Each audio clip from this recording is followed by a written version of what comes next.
listening to Radio Red Nation Rising on WAAR. We are America Radio. I'm your host, Timothy Shea. It is now my great pleasure to welcome Linda Murphy as my guest tonight.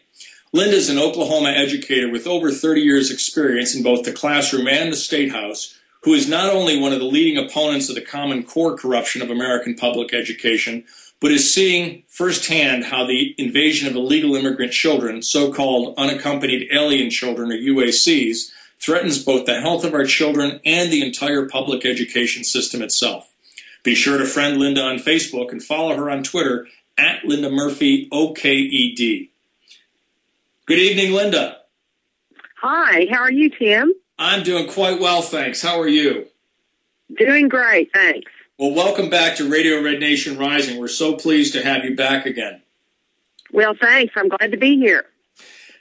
Linda, what did you make of the essay? Can you believe these numbers? 98.5% of the measles outbreak cases are within 2 counties of unaccompanied children. Well, I just so much appreciate that research. I think a lot of us, with our awareness of the fact that these children come from countries where disease is certainly much more frequent and more rampant, there's less health care.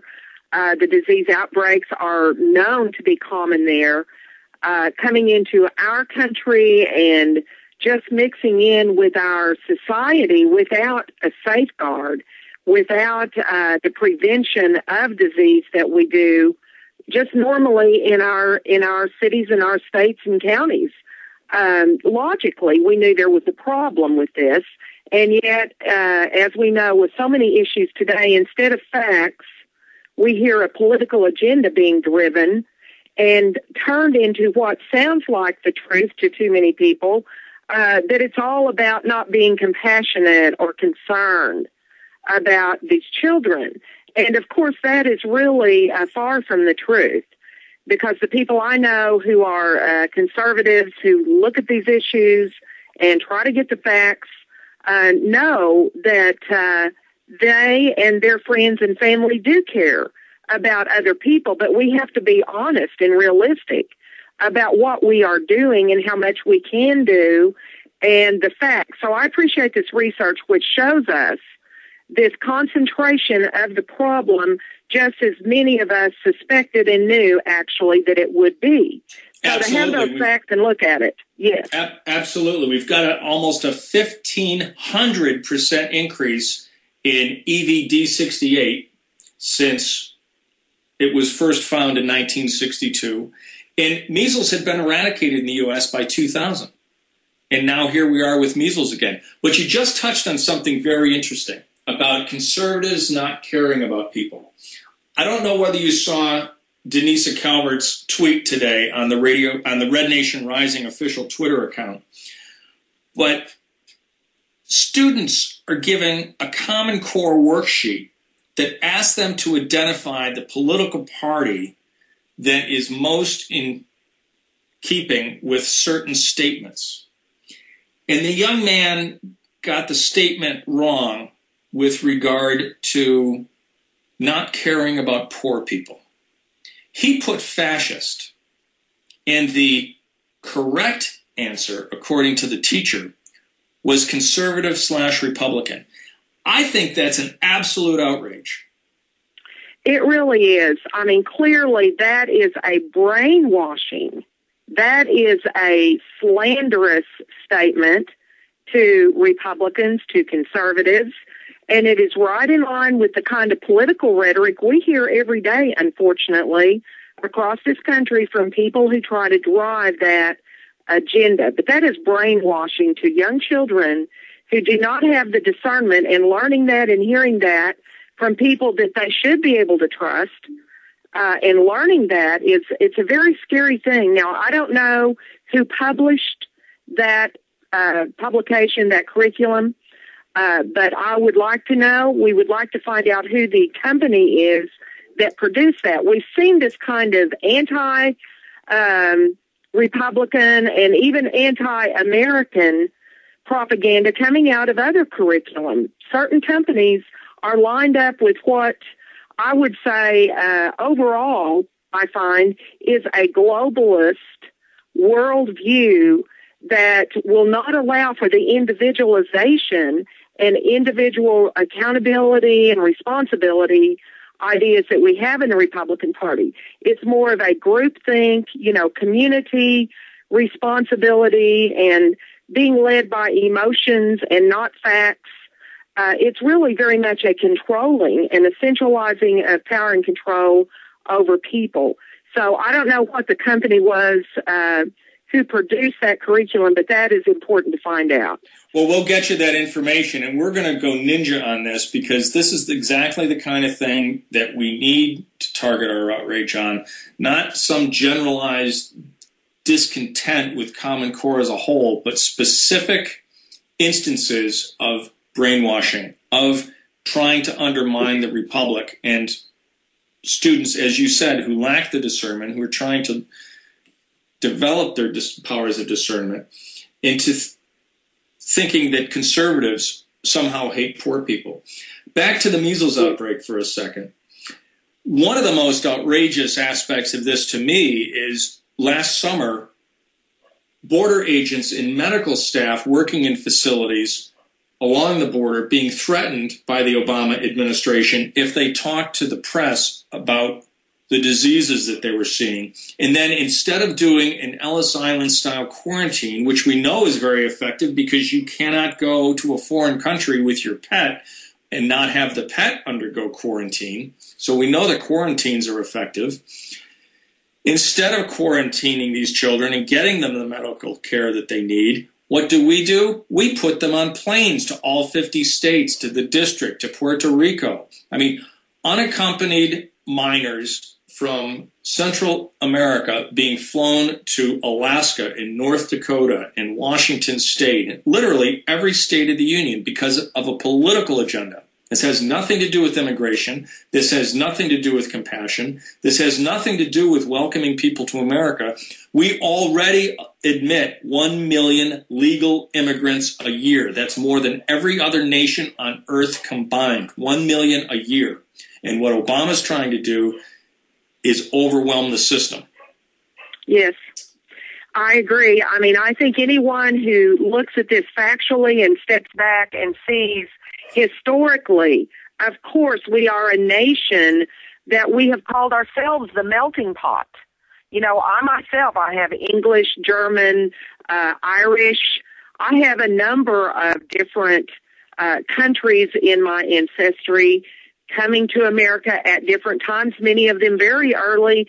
But, this was not something that people even considered to be a problem any time in our lives. We love to have people come to America for opportunity, better way of life.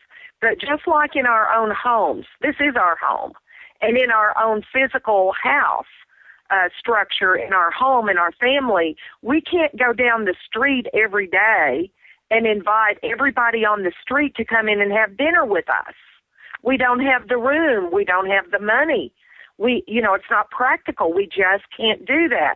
So in just common sense terms, the idea of bringing people in more and more and more, we are not able to see what we used to call assimilation, where they learned the language, they learned the culture, they could become successful and prosperous within this culture that we have in our country. Rather than that, we're seeing people bring a culture with them that sometimes is very conflicting with the culture of the people of the town or the community where they live. Absolutely. Not only are we not assimilating them any longer, they don't want to be assimilated. We've got a Muslim woman suing to be able to take to swear an oath on the Quran. We have a racist organization, La Raza, that is blatantly and publicly dedicated to returning the southwestern United States to Mexican control. Yeah. Can you imagine if we had an organization called The Race that was a white organization? There's already a KKK, but that's a Democrat organization too. That's the big lie, that the KKK is Republicans. It's not. That's Democrats. We had a grand, what was he called? The Grand Cyclops. Robert Byrd, Democrat senator from West Virginia, was a Grand Cyclops in the KKK. But no matter, we'll keep him in office because he's one of ours. Right. And, you know, people often have not known what the true history of many of these events and circumstances are. I'm not saying I know all about it myself. I've certainly learned a lot of history in the last 10 years that I've never known or heard. And we find that there are layers and layers of issues involved when you go back in time and try to understand what happened or why. But what we see is that no matter what the history is, it's been twisted and perverted to drive a political agenda today. And against the individualization, against individual freedom, and that's really opportunity. The ability to acquire and retain wealth, the ability to have property that you own that won't be taxed out of your hands. These are all parts of our freedom, and yet there's such a push against wealth just as a whole that it becomes a dirty word or a bad thing in the mind of children who hear over and over that it's not fair, you know, this great accumulation of wealth. And I'm not saying that should be everyone's goal. Personally, I don't believe it should be as a Christian, but I'm saying we should have the freedom to retain whatever wealth we accumulate. That's ours. It should not be redistributed. I'm sorry. The only wealth being accumulated now is in the greater metropolitan District of Columbia area and in Hollywood. Please stay with us through the break as my guest Linda Murphy and I discuss how the influx of illegal aliens not only threatens our public health, but our entire public education system. I'm brought to you courtesy of the red, white, and blue. You're listening to Radio Red Nation Rising on WAAR, We Are America Radio. I'm joined by our guest, Oklahoma educator and grassroots activist Linda Murphy, a nationally recognized expert in public education. Linda, before the break, we were talking about the influx of illegal alien children, UACs, unaccompanied alien children, that have been flown to all 50 states and to Puerto Rico. This is really having an impact on public schools, isn't it? Yes, it certainly is, Tim. You know, the idea that we should just bring everyone in and accommodate them within our system and that it's our responsibility to do that, it goes back to what we were just talking about before the break about redistributing wealth. If you have money, you should always give it to someone else, and, you know, the government could best redistribute that. Well, that's partly what we're seeing here with the problem of so many students flooding into certain areas, and even statewide, it accumulates to be a great number of students coming in with illegal means, and then we are to accommodate them in our system and provide a language for them, because many of them do not speak English. All of these services are very costly, and honestly, no one has a total on this extra cost on our public school system. But locally, you know, that can be done, where you look at the number of students and the extra cost for extra teachers and classrooms, curriculum. And, of course, if they're not speaking the language, then they're not only needing to learn the language, but they're going to be delayed in the presentation of subject matter and all of the subject areas, because you have to be able to read to advance, of course, in those areas as well. So it affects us so tremendously. We've got schools that are not doing well financially. We need more money in certain areas already. But in this political drive to bring in these children in the name of compassion and love, and it's our responsibility, are we responsible for the world? Are we responsible for everything that's happening everywhere? I mean, it's not that we don't care, but the reality, once again, when you have common sense and consider just in your own neighborhood, how much can you do before you're not able to do anything else, and not even take care of your own family? That's the question. That's absolutely correct. And it's not just the educational resources, but it's the burden being placed on schools that are now providing breakfast, in many cases dinner, after school because these children aren't getting food at home. It's a whole host of issues. And not only are they requiring support, which eats up resources, but they're delaying the progress of our students, which wouldn't be held back if not for their classmates. Right. When there are a great number of these students coming into a system, then you're certainly diverting your time, money, and energy, the teacher's time, effort, ability, the number of staff that you have to devote to the students that would have had, this staff without additional students added. You have to consider all of that. So I really believe that what we're looking at is a situation where politically it is causing a cry out for more money in the system. And we hear this all the time. This has been a mantra always anyway for education, more money, more money. Now it's certainly increasing with these added burdens. And with that more money, more services, because there are social services. Many of these people need clothing, food. We're talking about people who have nothing when they come here. And the wraparound services concept that the Obama administration pushes through the Department of Health as well as the Department of Education. They want to provide mental health counseling, every social service right in the school. And we've been dealing with this in the state of Alabama. There's a mental health plan that's on the table in the State Board of Education and has been held up for a while to consider it because it was just ready to go through there without too much concern until we looked at it very closely. I did some meetings in Alabama in September, and then I was sent the document before it was approved at the state school board to see what I thought. I read through that and made a one-page analysis, and it has behavioral change plans for every student K through 12th grade for their mental health. Now, this is dangerous. Every student, K through 12th grade.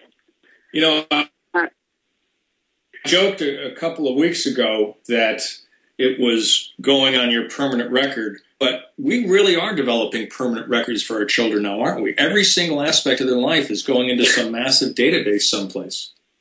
Well, the system is certainly set to do that. And only because of Red Nation Rising, grassroots people across the states, every state where we're fighting back from the grassroots, we are seeing different degrees of success with getting these kinds of things stopped. But definitely the system is set to do that. 400 points of information were determined by the Federal Department of Ed to be part of an individual student's data file to go into the state longitudinal databases, which every state has now. Those were set up, those state longitudinal data system bases were set up with the money that came from Obama for, I can't remember what they called it, ARA, to recuperate. I can't even remember the term, but it was money to stimulate the economy back when he first took office. Right. And that money, that stimulus money, that's one term for it, stimulus money. That stimulus money set up the state longitudinal data systems. Now, in our state, getting to the bottom of how many state agencies are going to share student data. Well, that's a big concern. And what troubles me the most about this whole UAC issue is that it smacks of a classic Cloward and Piven technique of overwhelming a system to break it so that you can replace it with something else. And there's a second aspect of this longitudinal database that concerns me. And it's because of what I've seen happen already with our veterans. Okay, they're trying to slap mental health labels on our veterans. Yes. Claiming that Chris Kyle's murderer, for example, had PTSD. That guy didn't come within 100 miles of a war zone, okay? He was guarding prisoners at a rear area base. He was not under fire. There's no chance of getting PTSD. But they want to slap the PTSD label on him, and the reason that they want to do that is so that they can deny them licenses for guns. And I see that's what they're doing with our children. They're going to start with these 400 points of mental health data, as you mentioned, to create profiles that are going to be used on the line to deny them their Second Amendment rights. I have to break. Linda, thank you so much for coming on again. You're an amazing guest. You're welcome back anytime. Thank you. I appreciate it. I'm glad to be here. Righto. Thanks a lot. And thank you for that excellent analysis of how illegal immigration is impacting both public health and public education. Be sure to friend Linda on Facebook and follow her on Twitter at Linda Murphy, OKED.